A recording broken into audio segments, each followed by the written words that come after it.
Hello everyone, welcome to my mini vlog. ಇದು ಬಂದು Tuesday afternoon mini vlog ಆಗಿರುತ್ತೆ. ಇನ್ನು ಮಧ್ಯಾಹ್ನದ ಊಟಕ್ಕೆ ಒಂದು ಸ್ವಲ್ಪ ಸೋರೆಕಾಯಿ ಇತ್ತು ಅಂತ ಹೇಳ್ಬಿಟ್ಟು ಸೋರೆಕಾಯಿ ಮಸಾಲೆ ಸಾಂಬಾರ್ ಮಾಡ್ಕೊತಾ ಇದ್ದೀನಿ. ಇನ್ನು ಸೋರೆಕಾಯಿ ಮಸಾಲೆ ಸಾಂಬಾರ್ ಮಾಡ್ಕೊಳ್ಳೋದಕ್ಕೆ ಕಡಲೆಬೇಳೆನ 1 ಅವರ್ಗಿಂತ ಮುಂಚೆನೇ ನೆನೆ ಹಾಕೊಂಡು ಕುಕ್ಕರ್ಗೆ ಸೇರಿಸಿ ಒಂದು 2 ವಿಜಿಲ್ ಕೂಗಿಸ್ಕೋಬೇಕಾಗುತ್ತೆ. ಇನ್ನು ಈ ಕಡೆ ಸ್ಟವ್ ಆನ್ ಮಾಡ್ಕೊಂಡು ಒಂದು ಬಾಣಲಿನ ಇಟ್ಕೊಂಡು ಬಾಣಲಿಗೆ ಒಂದು ಸ್ವಲ್ಪ ಎಣ್ಣೆ, ಈರುಳ್ಳಿ, ಬೆಳ್ಳುಳ್ಳಿನ ಹಾಕಿ ಚೆನ್ನಾಗಿ ಫ್ರೈ ಮಾಡ್ಕೋಬೇಕು. ಈ ತರ ಎಲ್ಲಾನು ಕೂಡ ಚೆನ್ನಾಗಿ ಫ್ರೈ ಆದ ನಂತರ ಸ್ವಲ್ಪ ಶುಂಠಿ, ಚಕ್ಕೆ, ಲವಂಗ, ಟೊಮೊಟೊನ ಕೂಡ ಸೇರಿಸಿ ಚೆನ್ನಾಗಿ ಫ್ರೈ ಮಾಡ್ಕೊಂಡಿದ್ದಾದ್ಮೇಲೆ ಒಂದು ಸ್ವಲ್ಪ ಕೊತ್ತಂಬರಿನ ಕೂಡ ಸೇರಿಸ್ಕೊಂಡು ಚೆನ್ನಾಗಿ ಫ್ರೈ ಮಾಡಿ ಇಟ್ಕೊಂಡಿರುವಂತ ಈರುಳ್ಳಿ, ಬೆಳ್ಳುಳ್ಳಿನ ಮಿಕ್ಸಿ ಜಾರ್ಗೆ ಸೇರಿಸಿ ಒಂದು ಸ್ವಲ್ಪ ಕಾಯಿ, ಸ್ವಲ್ಪ ಅರಿಶಿನ, ಅಚ್ಕಾರದ ಪುಡಿ, ಧನಿಯಾ ಪುಡಿನ ಕೂಡ ಸೇರಿಸ್ಕೊಂಡು ಅದನ್ನ ಈ ತರ ಪೇಸ್ಟ್ ತರ ಮಾಡ್ಕೊಂಡು ರುಬ್ಕೊಂಡ್ಬರ್ಬೇಕಾಗುತ್ತೆ. ಇನ್ನು ಇನ್ನೊಂದ್ ಕಡೆ ಕಡಲೆಬೇಳೆ ಬೆಂದಿದೆಯಾ ಇಲ್ವಾ ಅಂತ ಹೇಳ್ಬಿಟ್ಟು ಒಂದ್ ಸ್ವಲ್ಪ ಚೆಕ್ ಮಾಡ್ಕೊಂತಾ ಇದೀನಿ. ಇನ್ನು ಈ ಕಡೆ ಒಗ್ಗರಣೆಗೆ ಅಂತ ಹೇಳ್ಬಿಟ್ಟು ಸ್ವಲ್ಪ ಎಣ್ಣೆ ಚೆನ್ನಾಗಿ ಕಾದಾದ ನಂತರ ಸಾಸಿವೆನ ಸೇರಿಸಿ, ಸಾಸಿವೆ ಚಿಟಪಟ ಆದ್ಮೇಲೆ ಸ್ವಲ್ಪ ಈರುಳ್ಳಿ, ಕರಿಬೇವು, ಟೊಮೊಟೊನ ಕೂಡ ಸೇರಿಸಿ ಅದನ್ನ ಚೆನ್ನಾಗಿ ಫ್ರೈ ಮಾಡ್ಕೋಬೇಕು. ಈ ತರ ಎಲ್ಲಾನು ಕೂಡ ಚೆನ್ನಾಗಿ ಫ್ರೈ ಮಾಡ್ಕೊಂಡಿದ್ದ ಸಣ್ಣಕ್ಕೆ ಕಟ್ ಮಾಡಿ ಇಟ್ಕೊಂಡಿರುವಂತ ಸೋರೆಕಾಯಿನ ಕೂಡ ಸೇರಿಸ್ಕೊಂಡು ಅದನ್ನ ಚೆನ್ನಾಗಿ ಫ್ರೈ ಮಾಡ್ಕೋಬೇಕು. ಈ ತರ ಎಲ್ಲಾನು ಕೂಡ ಚೆನ್ನಾಗಿ ಫ್ರೈ ಆದ ನಂತರ ರುಬ್ಬಿಟ್ಕೊಂಡಿರುವಂಥ ಮಸಾಲೆನೂ ಕೂಡ ಸೇರಿಸ್ಬಿಟ್ಟು ಅದನ್ನು ಮತ್ತೊಮ್ಮೆ ಅದನ್ನು ಚೆನ್ನಾಗಿ ಫ್ರೈ ಮಾಡಿಕೊಂಡು ನಮ್ಮ ಕನ್ಸಿಸ್ಟೆನ್ಸಿಗೆ ತಕ್ಕಂತೆ ನೀರನ್ನ ಕೂಡ ಅಡ್ಜಸ್ಟ್ ಮಾಡಿಕೊಂಡು ಬೇಯಿಸಿಟ್ಕೊಂಡಿರುವಂಥ ಬೇಳೆನ ಕೂಡ ಸೇರಿಸಿ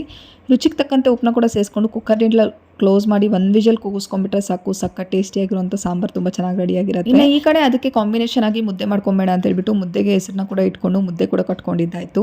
ಸೊ ತುಂಬಾ ಚೆನ್ನಾಗಿರುತ್ತೆ ಇದು. ದೋಸೆಗೆ, ಚಪಾತಿಗೆ, ಪೂರಿಗೆ ಯಾವುದಕ್ಕೆ ಬೇಕಾದರೂ ತಿನ್ಬೋದು, ಅಷ್ಟು ಚೆನ್ನಾಗಿ. ನಮ್ಮ ಚಿಕ್ಕ ಬೇಬಿಗೆ ಊಟ ಮಾಡಿಸ್ಬೇಡ ಅಂತ ಹೇಳ್ಬಿಟ್ಟು ಅವನಿಗೂ ಕೂಡ ಊಟ ಮಾಡಿಸಿ ನಾನು ಕೂಡ ಊಟ ಮಾಡ್ಕೊತಾ ಇದ್ದೀನಿ. ಸೊ ಇದಾಗಿತ್ತು ಇವತ್ತಿನ ಮಿನಿ ವ್ಲಾಗ್. ಇಷ್ಟ ಆದರೆ ಲೈಕ್ ಮಾಡಿ.